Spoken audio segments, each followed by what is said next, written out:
Good evening, everyone. Welcome to Friday Night Frenzy, once again presented by the Venice Pub and Pizzeria of Ishpeming. We will begin the frenzy tonight with boys basketball. It was a colossal matchup of two of the top boys basketball teams in Class D as number 3 Forest Park hosted number 4 Munising. Let's go to the highlights. Both the Mustangs and the Trojans came into the game a combined 9-0 this season. First quarter, the Trojans on the run. Cameron Kraszewski finishes off the glass and in to tie the game at 2. Alex Hill answers for Munising in a hurry. The drive, the spin, the shot, and the score for 2 Stangs. These horses can run with anyone and shoot with anyone. Point on cue. Nick Cerconi for 3. Bang, bang, bang. 9-2 Munising. And Forest Park, well, they need a timeout in a big way. Out of the timeout, the Trojans going to, well, turn it over. Andy Cooper ahead to Austin Kelto. Easy bucket. Think not. Lee Graff with the rejection off the following inbounds play. Kelto not going to get denied this time. He makes the bunny. Like their Division 8 football game in November, this game was physical. Daniel Nasserini going to get the rebound here and the putback, and Forest Park within 5. Alex Hill going to drive and score one more time for the black and orange. Ben Stasiewicz at 20 points and 11 boards. Munising wins a good one, 50-47.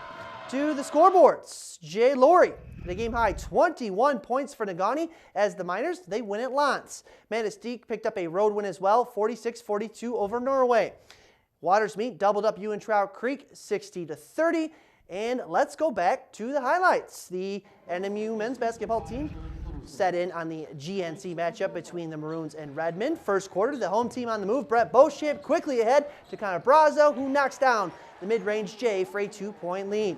On the other end, Marcus McKinney penetrates the D. He finds the open man in the corner. Mike Melkor hits it, giving his team a 1-point lead. The first quarter went back and forth. Here for Marquette this time, Garrett Finkbeiner going to shoot, and he gets the hometown bounce for a 6-5 Marquette lead. More from the Maroons. McKinney finds the open man again. Right off the bench, it's Caleb Kleiman. He adds 3 more points for the Maroons.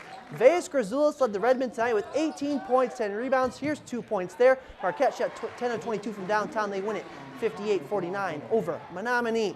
Let's hop in the car and head to Gwinn, where the Mountaineers and Model Towners played a thriller. First quarter from the near top of the key, Carson Wonders hits the long 2. 9-4 IM. Iron Mountain on the run this time. Wonders hits it off the feed from Tanner Hootery. Gwinn, though, got the offense in gear late in the first. Desi Boogren throws up the reverse layup, and it goes. 2 more Model Towner points. Reed Weidenhofer with an assist on that play. Just when Gwinn closed in Iron Mountain, Cole Rosado, I should say, gets the drive and the hoop to go for 3 more points. Back for the Model Towners. Quentin Johnson down low to Justin Beauchamp, who puts it in for 2 of his 21 points. Gwinn led to have 22-20, but this one needed OT to decide a winner. And the Mountaineers get the win tonight, 49-46. In girls basketball, Gladstone won at Manistique, 58-23. Miranda Jacobson poured in 25 for the Nordics. North Dickinson 54, Mid-Penn 36, the final. Rapid River came oh so close to a win tonight, but Big Bay Denock is your winner, 34-30. And Munising won at Carney-Nadeau thanks to 18 from Marissa Immel and 17 points and 16 rebounds from Frankie Matson. The Houghton Gremlins made the trip to Westwood tonight to battle the Lady Patriots. In the third quarter, Westwood's defense comes up big. Katie Rankinen picks off the pass. We're going the other way. Rankinen pulls up and knocks it down. Quickly the other way for Houghton. I mean quickly. Sydney Dillinger gets it down court. Michelle Locks pulls the trigger. Nothing but nylon to put the Gremlins up 2.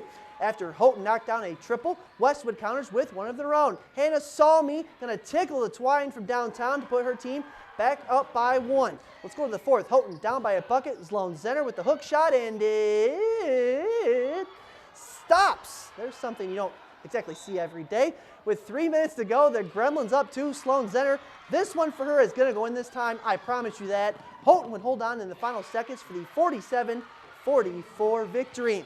Let's go to Powers, where North Central hosted Superior Central. First quarter, the Jets move the ball around the horn. Natalie Dombrowski decides to shoot it in. That was a wise decision, young lady. 3-0 Jets. For the Cougars, Emma Brondo dumps it back to Abby Johns, who shows off a little pump fake, and Abby had herself a nice little lane to the hoop for SC's first bucket.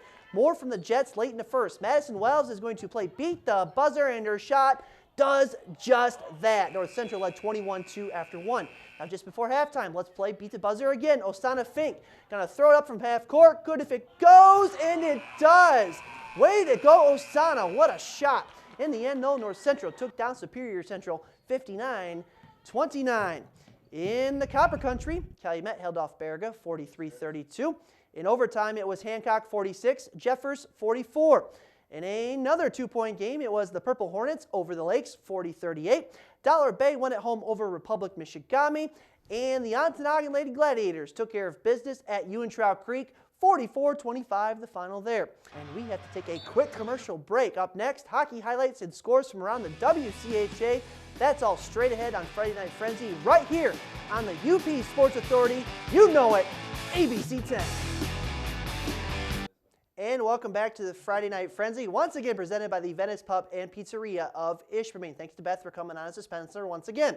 Well, what's been a phenomenal season so far for the Michigan Tech Huskies hockey team has slowed down a bit in recent weeks. Tech started the night with a 1-point advantage over Bowling Green for the second spot in the WCHA conference standings. The Huskies were already down 1-0 in the first period tonight. Jamie Phillips can't quite cover the puck. Comes back to Brandon Hawkins, who rips it and scores 2-0 Falcons. Michigan Tech's offense, though, got hot late in the first. Chris Leibinger makes an absolute perfect pass to Alex Patan, who puts the puck past Chris Snell, pulling the Huskies within a goal. Just over 2 minutes later, Michigan Tech attacking again. Mark Auk, the freshman defenseman, comes up with his first career goal. That tied the game at 2 after 1. In the second, the Falcons with a 3-2 lead. Brent Baltus gets the rebound, gets ripped down, and still scores a beauty. Give the Huskies their first lead of the game at 3-2. Then on a power play, Blake Piedla drives in 3-on-1. His shot is stopped, but there's Tanner Carroll, Hancock's own Tanner Carroll, for the rebound and the goal. Michigan Tech held on for the 4-3 win, picking up 2 huge points in the standings. A good game with 2 real good teams, and I liked our team. I liked the perseverance and stay with it. We got behind, and a lot was not going our way, but we hung in there, and we got a big goal from Alex Patan. Great play by Chris Leibinger. It's good to see our defensemen step up tonight. Patan at the point, hard shot. And tomorrow's game has an earlier puck drop time than usual. Remember, 5:07 p.m. due to the Portage Lake Lift Bridge closure. In Huntsville, the NMU hockey team took on Alabama Huntsville for the 3rd time this season, scoring an absolute premium early. Northern Michigan in the Charger zone for most of the first, and almost a little too close there as Carmine Guerrero is bowled over by NMU's Dominic Shine. Chargers, though, can't capitalize on the ensuing power play.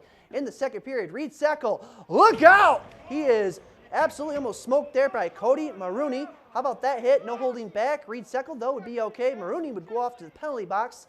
Goals extremely camera shy tonight. Huntsville, though, knocks off Northern 2-1 for their first win this season against the Wildcats. One more game there tomorrow night. On the scoreboards, Lake Superior State won at home 1-0 against Bemidji State. Minnesota State picked up 2 more points as the Mavs win 2-1 at Ferris. And Alaska Anchorage and Alaska just dropped the puck in the Great Northwest. Quickly, high school hockey. The Hancock Bulldogs played Brother Rice in the Sioux. The Bulldogs dropped a 5-3 decision to the second-ranked team in Division I in Brother Rice. Marquette shut out Macomb Dakota in the Sioux, or in Traverse City, I should say. It's Traverse City. Luke Schwemmen, 5-0 game. He had 3 goals for the Redmen. Also playing Traverse City at the Showcase, Levi Wonder and the Escanaba Eskimos taking on Bay City Central. Here's Mr. Wonder with the puck on his stick, and I don't have to wonder what he's going to do. There's a goal for Levi. He had 3 goals in the game. Guess what? Escanaba, they win it tonight, 4-2 over Bay City Central. And guess what? That's going to do it for this edition of Friday Night Frenzy. There's plenty of college basketball tomorrow in Marquette and Houghton, in addition to the hockey game at Michigan Tech. On Sunday, the Packers and Seahawks will play in the NFC Championship game. It's the Colts and Patriots in the AFC. We'll know late Sunday night who's going to the Super Bowl in Arizona. Mr. Kimmel is next. I got to go. I'm out of time. Have a good weekend. See you later.